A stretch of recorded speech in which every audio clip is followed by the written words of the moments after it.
Boa noite, queridos irmãos e amigos. Sejam todos bem-vindos à nossa série a respeito do livro de Daniel. Acho que eu desaprendi um pouquinho mais de espanhol hoje, viu? Depois dessas aulas aí. Que bom que você escolheu estarmos na casa do Senhor para juntos estudarmos a palavra dele.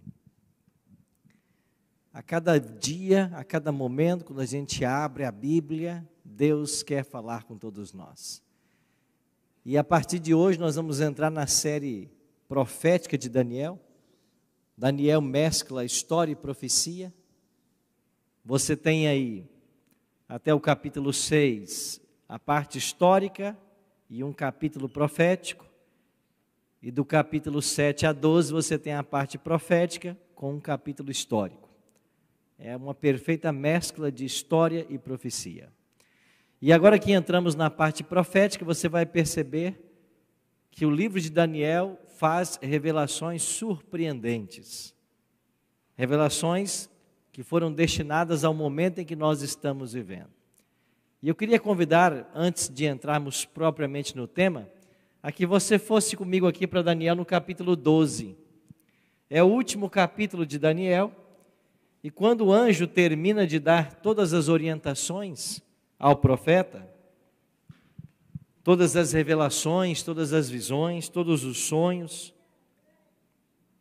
o versículo 4, o anjo orienta assim: Tu, porém, Daniel, encerra as palavras e faz mais o quê? Sela o livro. Dos 66 livros da Bíblia, só o livro de Daniel foi um livro selado. E por que Daniel recebeu ordem de selar esse livro até o tempo do fim? Porque as revelações desse livro são destinadas maiormente para o tempo em que nós estamos vivendo. Há duas profecias em Daniel que apontam para a chegada do tempo do fim. E essas duas profecias serão estudadas a partir de agora, nos próximos domingos. A primeira delas nos conduzirá a 1798 e a segunda delas nos conduzirá a 1844. Essas duas datas são chaves e são importantes. Elas falam da chegada do tempo do fim. Só aí a parte profética de Daniel poderia ser compreendida. E o nosso desafio agora é começarmos hoje a partir do capítulo 7 e a cada domingo avançarmos um capítulo nesta sessão profética de Daniel. E é claro que a gente não pode dar nenhum passo sem buscarmos a direção e o auxílio do Espírito Santo. Já oramos, vamos orar novamente? Fecha seus olhos, ora comigo por gentileza. Nosso Pai querido, muito obrigado por estarmos na Tua casa mais uma vez, em circunstâncias tão favoráveis. Aqui viemos buscar a Tua presença em nossa vida, em nosso coração. Aqui viemos para ouvir a Tua voz mais uma vez. Aqui viemos para estudarmos a Tua palavra. Aqui viemos para compreender o momento histórico profético em que estamos vivendo. E para tudo isso, nós dependemos exclusivamente da direção e da iluminação do Teu Espírito Santo. Por isso, Pai, nos abençoa mais essa noite e que nós compreendamos o Teu recado, a Tua voz a nos falar. Oramos em nome de Jesus. Amém. Em Daniel capítulo 7, o profeta vai ter uma visão, e esta visão será de 4 animais estranhos. Como já vimos, e vamos recapitular, esses animais representam poderes, impérios, que se estabeleceriam ao longo da história. Como eu mencionei, vimos até aqui a sessão histórica de Daniel, e o capítulo 2 é um capítulo profético. Agora vamos entrar na sessão profética, e você tem um capítulo 9, que é um capítulo histórico. 9, parte do 10. Já oramos? Então vamos entender um pouquinho mais o xadrez que se estabelece nas profecias. Na realidade, há mistérios que Deus deseja comunicar, mas como o mestre dos mestres fazia, ele não apresentava a verdade de imediato, mas ele contava parábolas. E quando perguntado a ele por que Jesus ensinava em parábolas, ele foi muito claro, né? Para que vendo não vejam e ouvindo não entendam. Por que ele contou parábolas? Para que só entendesse quem fosse o sincero indagador da verdade. Quem de fato quisesse aprender, esse compreenderia. E se você não quiser aprender e fizer uma leitura superficial de Daniel, você pode ler esse livro 100 vezes e você não entenderá nada. Mas se você ler uma única leitura com uma indagação sincera, por conhecer a vontade de Deus para a sua vida, você entenderá boa parte dos mistérios que ele contém. É por isso que ele foi dado em profecias. E nós vamos entender o pano de fundo sendo o grande conflito pela adoração. Essa é a questão do grande conflito. Vimos no primeiro capítulo as duas cidades, Jerusalém e Babilônia. Essas duas cidades representam a sede do povo de Deus e a sede dos inimigos do povo de Deus. Vimos também que quando Babilônia invade Jerusalém, parece que o mal está vencendo. Na realidade, Deus permitiu um cenário onde um grande conflito se estabeleceu para que o seu nome pudesse ser exaltado. E esse conflito visto no livro de Daniel, entre as cidades, o bem e o mal, não começou na terra, começou no céu. E nós já vimos isso aqui também. O pecado se originou lá no céu. E no céu, no santuário. E no santuário, no Santíssimo. Inclusive ontem, nós comemoramos 178 anos do ministério sumo sacerdotal de Jesus Cristo no santuário celestial. Esse assunto é o assunto mais importante que nós temos que saber. É muito importante aquilo que aconteceu no ano 31, quando Cristo foi crucificado. É muito importante aquilo que vai acontecer em breve, quando Ele voltar em glória e majestade.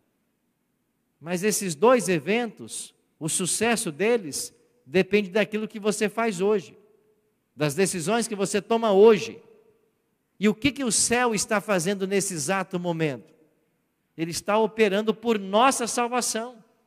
Cristo está no santuário celestial, exatamente agora, 8h30 da noite. A nossa atenção tem que ser levada para o santuário. Eu estava em Belém, alguns anos atrás, eu teria um seminário às 4h, eu cheguei cedo na igreja, me assentei aí, daqui a pouquinho chegou um jovem, se assentou do meu lado, começou a conversar, disse: pastor, eu assisto o seu programa, e assistindo o seu programa eu me tornei um adventista, queria agradecer. Eles acharam loucura o que eu fiz, porque no ano seguinte eu seria um pastor na minha igreja, e eu deixei a carreira de ser um pastor para me tornar um membro da igreja adventista. E eu me interessei pela história dele e perguntei: deixa eu entender, você no ano seguinte na sua igreja seria um pastor? Sim. E quais os critérios que a igreja usa para que você pudesse ser um pastor? Ele disse: é simples.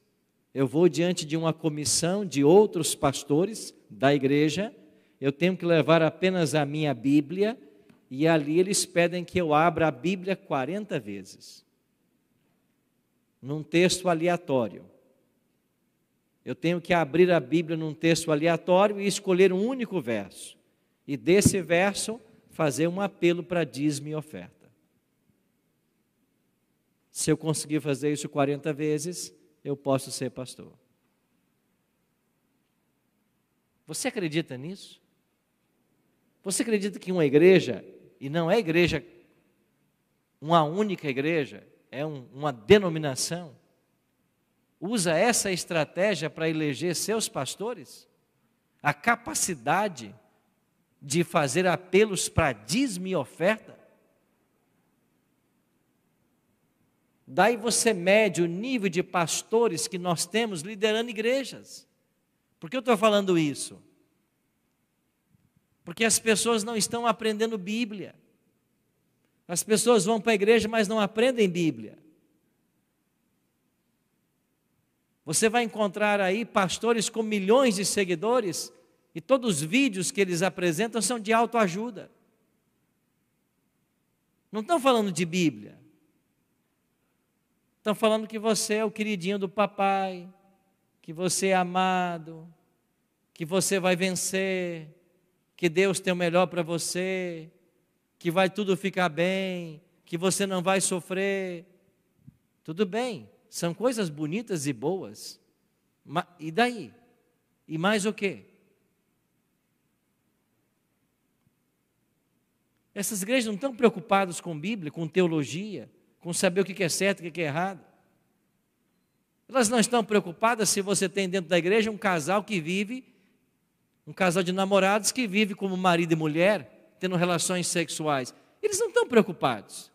Se eles estão vindo à igreja e são dizimistas, está bem. Não estão preocupados se alguém está bebendo ou fumando fora da igreja. Não estão preocupados se você está sonegando no comércio. Não estão preocupados com nada. Não tem doutrina, não tem teologia. Só querem você na igreja para manter a receita. Bom, se você procura uma igreja assim, você vê no lugar errado. Porque aqui tem muita teologia, tem muita doutrina, tem muito estudo. Porque finalmente a gente tem que fazer isso para mostrar o caminho da salvação. E o caminho do céu passa por isso. Passa pelo aprendizado, passa pela coerência, pela vivência, ao que a palavra ensina. Para nós, tudo que a Bíblia ensina é verdade. É verdade, é atual e deve ser praticado. Então, eu estou falando isso para introduzir que nós vamos entrar em assuntos que para muitos serão polêmicos, mas são bíblicos. Então, se você quer ser uma pessoa coerente, você tem que pegar a sua Bíblia e tem que estudar cada vez mais para saber se o que está sendo dito é verdade ou é mentira. Então, foi lá no céu que começou o pecado. O diabo foi expulso, como nós vimos, para a terra. Apocalipse 12, 9 diz que o dragão, a antiga serpente, o diabo, foi atirado para a terra e com ele uma terça parte dos anjos de Deus, que hoje nós chamamos de demônios.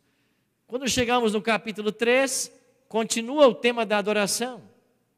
Agora Nabucodonosor faz uma imagem toda de ouro, reúne todos os músicos, eles tocaram os instrumentos e todos tinham que se prostrar e adorar a imagem de ouro que ele ergueu lá na planície de Dura. E quem não erguesse, quem não se prostrasse, quem não adorasse, ia parar onde? Na fornalha de fogo ardente. Uma adoração compulsória. No capítulo 6, vimos a continuidade dessa guerra pela adoração. Quando um decreto foi assinado pelo rei Dario, de que ninguém podia buscar outro Deus senão ao rei. Ninguém podia orar a outro Deus senão ao rei. E Daniel não se submeteu a esse decreto. Daniel continuou sua vida devocional. E porque ele orava, ele foi parar na cova dos leões. Mais uma vez o tema da adoração. Você percebe que o tema da adoração é o grande pano de fundo para o livro de Daniel e para o grande conflito entre o bem e o mal? E hoje nós vamos entender que quando nós falamos num grande conflito que envolve adoração, logicamente o primeiro elemento que salta aos olhos é o santuário. Por quê? Porque o santuário era o local de adoração. Era o centro de adoração. Para lá ia todo israelita para oferecer o seu sacrifício, a sua oferta, para adorar a Deus. O santuário era o evangelho em símbolos. Por falar nisso, vale a pena uma série só sobre santuário. Vale a pena. O santuário era o evangelho em símbolos. Todos os animais que ali eram sacrificados apontavam para o Calvário. O trabalho sacerdotal apontava para Jesus como sacerdote no céu. O trabalho sumo sacerdotal apontava para Jesus como sumo sacerdote no céu. A arca da aliança apontava para o trono de Deus.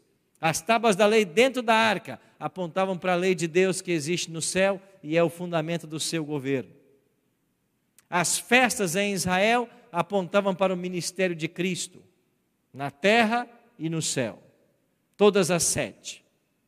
Cada uma das festas apontava para um aspecto do ministério do Messias. Então o santuário era um tema-chave. É por isso que no primeiro capítulo já é dito que quando Nabucodonosor invade Jerusalém, ele rouba lá os utensílios da casa de Deus, do templo de Salomão. E ele leva os utensílios para a casa do seu Deus, o templo de Marduk. Ai, os templos rivais. E lá tirou do templo de Jerusalém e levou para o templo de Babilônia. No capítulo 5 tem a queda de Babilônia que estudamos há 2 semanas. E Babilônia caiu porque a paciência divina com Belsassar transbordou. E transbordou quando ele pegou os vasos sagrados do templo para neles beber vinho. Você percebe que o santuário permeia todo o livro de Daniel? Bom, o santuário permeia toda a Bíblia, né? Bom, vou parar de falar em santuário, que não é o tema de hoje, né? Vamos avançando. O pano de fundo do grande conflito entre o bem e o mal envolve então o santuário. Primeiro a tenda mosaica, depois o templo em Jerusalém.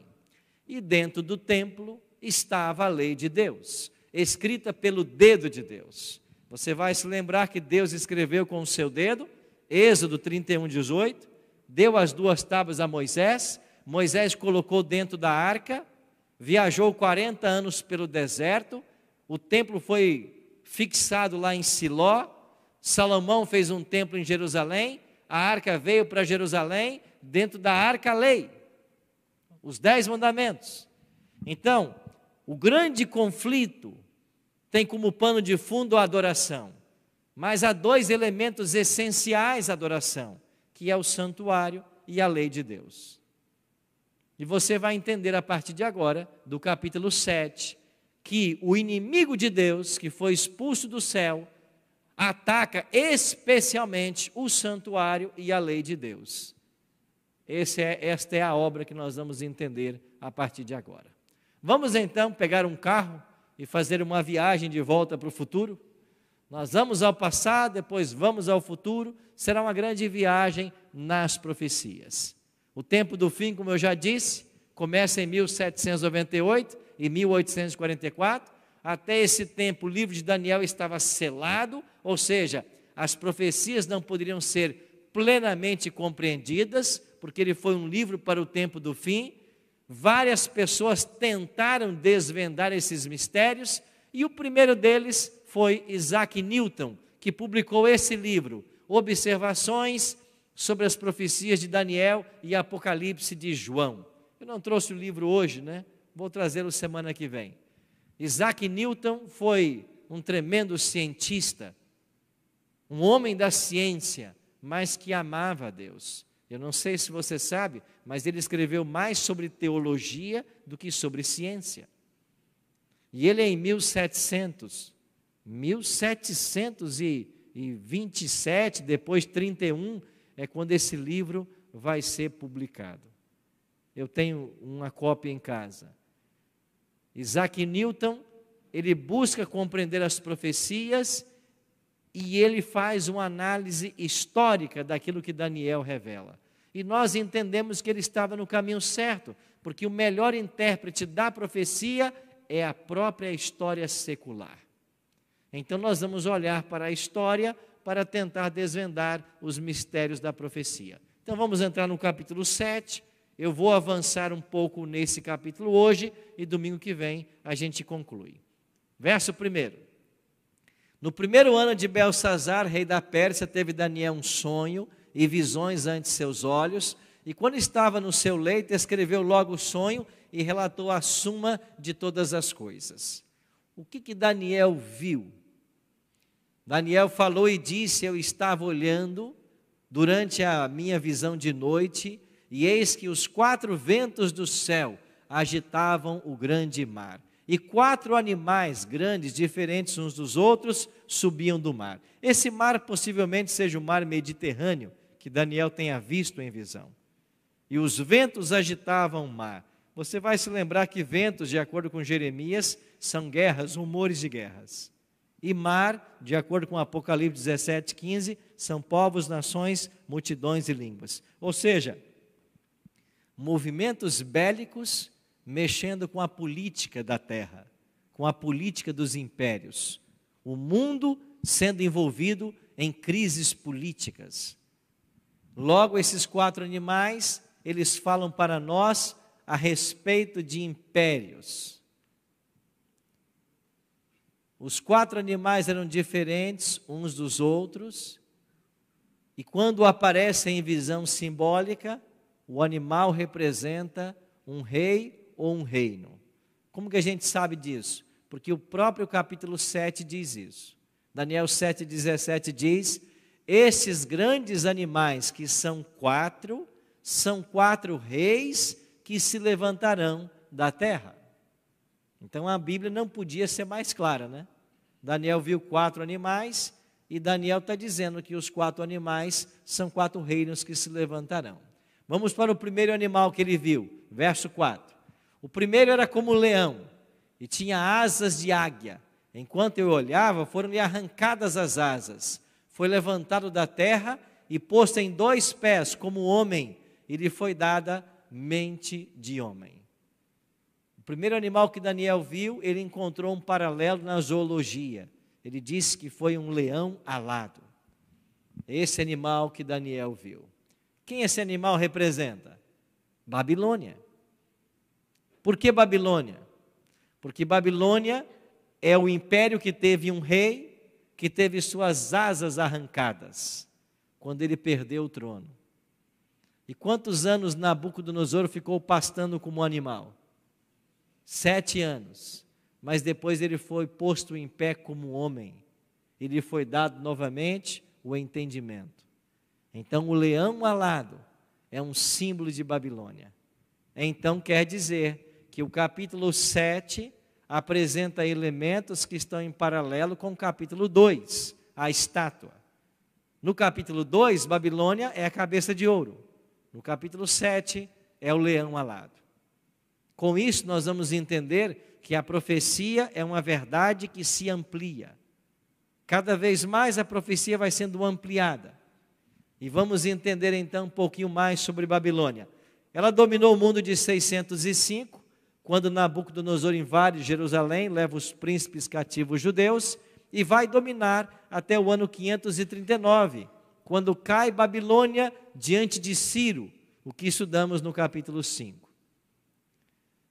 Nabucodonosor é este rei que foi arrancado as asas, tirado do trono, mas depois foi-lhe dado consciência e ele voltou ao trono.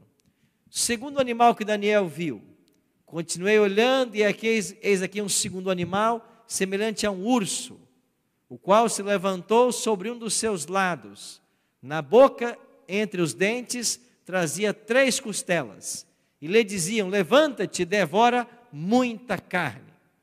Daniel encontrou um paralelo na zoologia para o segundo animal.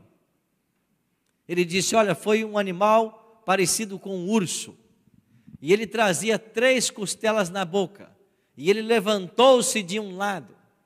Bom, se o leão representa a Babilônia, está simples. O urso representa quem? A Medo-Pérsia, que vai dominar de 539 até 331, antes de Cristo. E por que ele se levanta de um lado? Porque primeiro foi para o trono Dario, depois Ciro. E as 3 costelas na boca representam as 3 principais conquistas da Medo-Pérsia. para estabelecer a sua hegemonia. Elas foram Sardes ou Lídia, como dizem alguns historiadores, em 547, Babilônia em 539 e o Egito em 526. Então, as 3 costelas na boca representam as 3 principais conquistas do Império Medo-Persa para chegar ao domínio mundial. Terceiro animal, Daniel olhou e viu um leopardo, e ele tinha nas costas 4 asas, asas de ave. Tinha também este animal 4 cabeças, e lhe foi dado domínio. Quem representa na profecia esse leopardo alado? O próximo império na história, a Grécia. A Grécia dominou o mundo de 331 antes de Cristo até 168 depois de Cristo. Então você tem aí nesse período, antes de Cristo. Você tem nesse período Alexandre, o Grande, e após a morte dele, a história diz que dominaram os 4 generais. Então, essas 4 cabeças do leopardo, elas apontam para os 4 generais de Alexandre. E o leopardo já é um animal veloz, mas com 4 asas, mais veloz ainda. Então, estas asas falam da velocidade com que a Grécia dominaria o mundo. E se você pegar a história secular, você vai ver que num período de 12 ou 13 anos, Alexandre sentou-se no trono da Macedônia, venceu seus inimigos, colocou a Grécia no topo das nações e morre com apenas 33 anos. Ou seja, com cerca de 20 anos começou a reinar e com cerca de 33 anos era o senhor do mundo. Isto representa as asas do leopardo. E ele morre muito jovem, 33 anos, em seu lugar, as 4 cabeças vão dominar agora.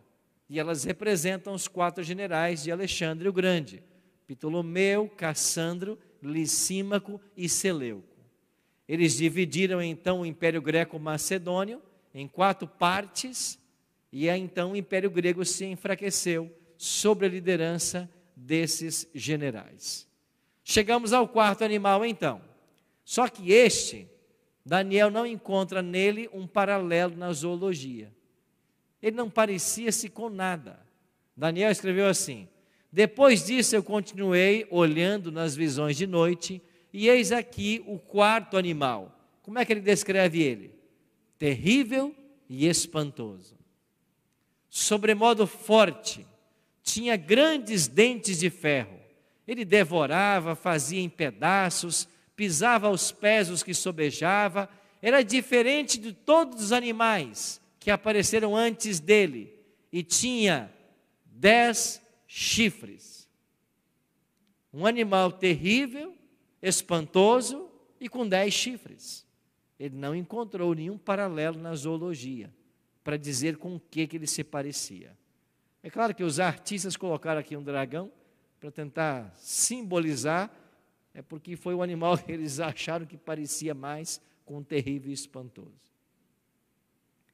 Esse 4º animal, terrível e espantoso, vai simbolizar o 4º império da profecia, que é Roma, que dominou o mundo do ano 168 antes de Cristo até 476 depois de Cristo. Então Jesus viveu sob a jurisdição do Império Romano.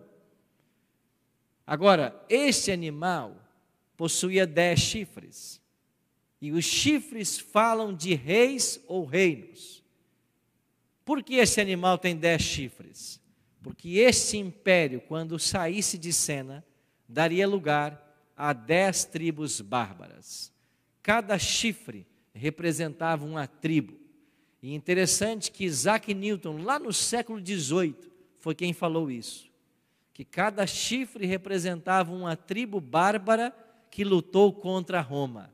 E ele numerou quais as tribos: vândalos, álamos, suevos, visigodos, burgúndios, francos, lombardios, bretões, hunos e Ravenna.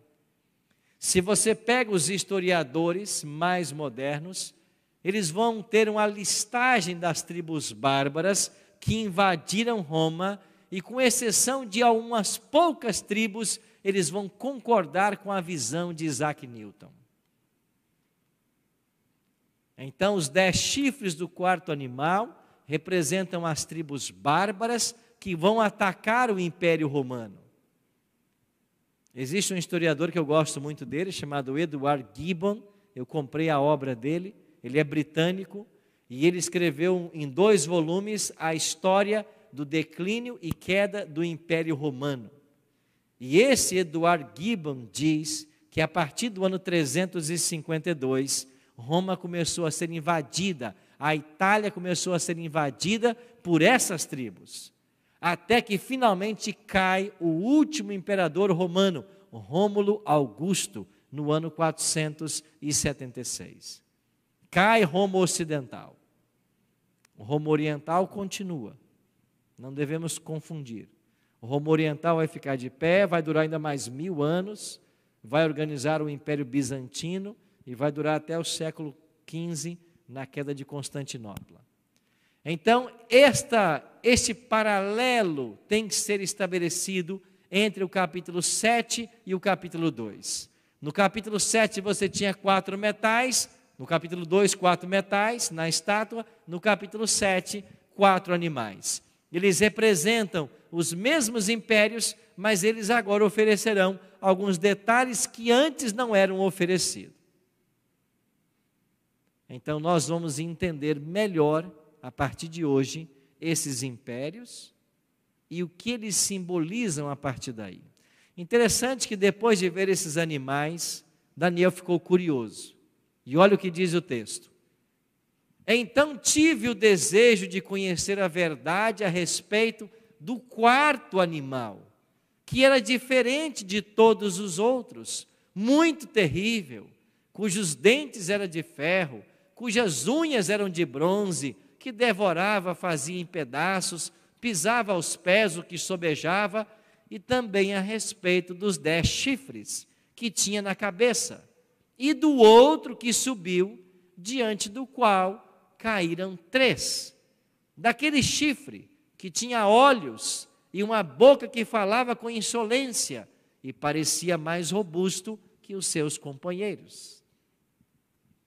Daniel ficou curioso, porque enquanto ele observava o quarto animal, que representa Roma, ele viu um chifre pequeno se levantando entre os 10. Mas no processo de se levantar, ele arrancou 3 dos 10. E ele era mais robusto. Não só isso, ele tinha olhos como de homem, e tinha uma boca que falava insolências e blasfêmias. Então Daniel ficou curioso.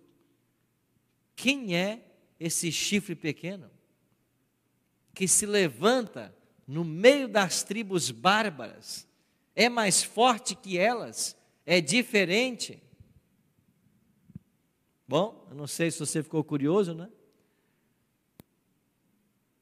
Esse animal terrível e espantoso, que tinha 10 chifres, possuía um chifre pequeno, que vai arrancar 3 dos 10 chifres. Quem é ele? Bom, semana que vem nós vamos responder. Vai ficar para a próxima. Semana que vem vamos entender quem é esse chifre pequeno. Com chuva ou sem chuva, tudo bem?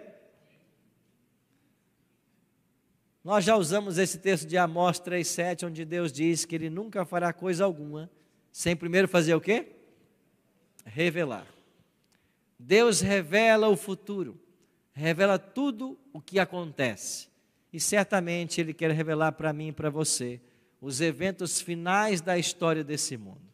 Só que nós temos que entender, passo a passo, o plano que Deus tem para nós.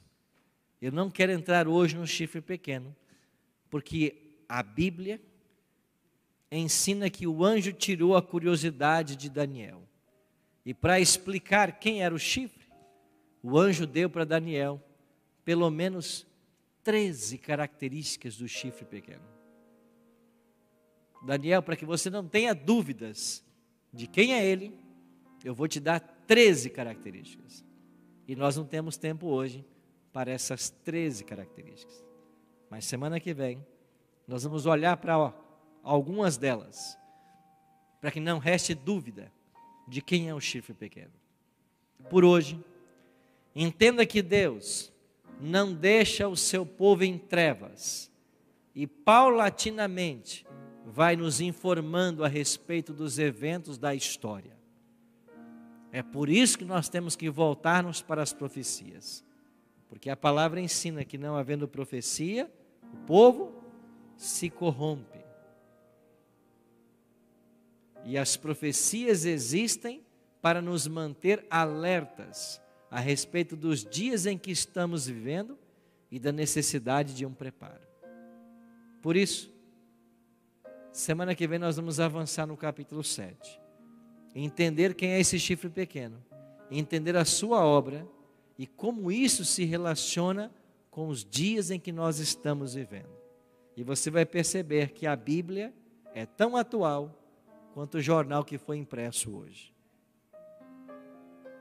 E o desafio nosso é confiarmos na revelação profética. Nós teremos uma música agora.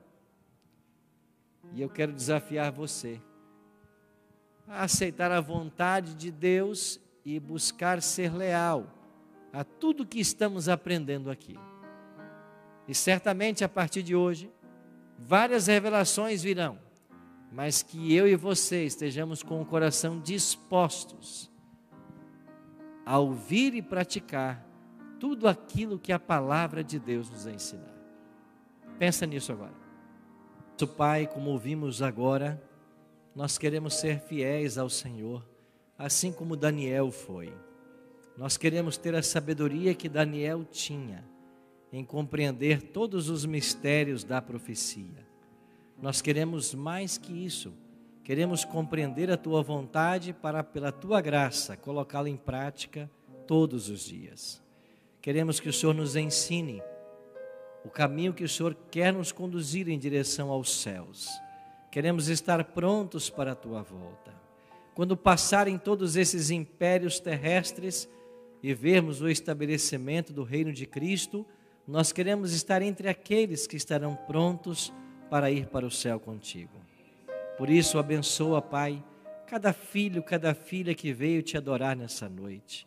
Aceita o nosso louvor, a nossa adoração, perdoa nossas faltas, nossos pecados e leva-nos agora em paz aos nossos lares, na certeza da Tua companhia e da Tua presença em nossa vida.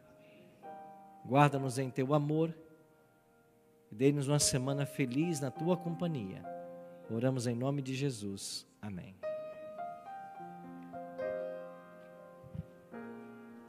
Muito boa noite a todos, feliz semana e até o próximo domingo com a continuação de Daniel capítulo 7.